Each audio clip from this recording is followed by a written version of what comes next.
6. Jamaica has some of the most interesting names for food and fruits. For instance, the stinking tour, originally named the West Indian locust. Yes, it's common in the Caribbean and you can see the trees all over Jamaica. Yes.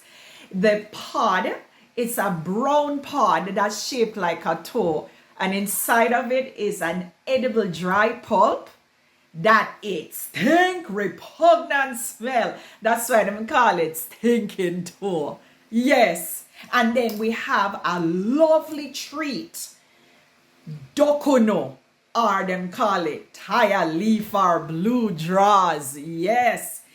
It is a nice pudding, right? Made with, I think, a banana base, and it has brown sugar and vanilla and spices, and it wrap up in banana leaf, and they boil it or they bake it.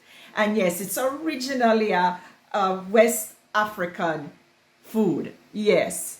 And we have it here because, it's our ancestors. But we love the dokono, we love the blue draws. And we also love the thinking too, but of your own too. Yeah. Happy Independence, Jamaica. And thanks for watching.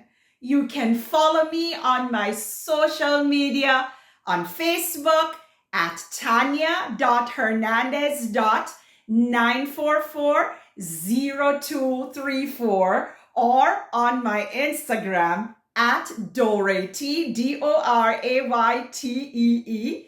You can also follow me on YouTube. Just put in Tania Hernandez or Miss Tanya Lou. And you can also go on my website, TaniaLHernandez.com. What good?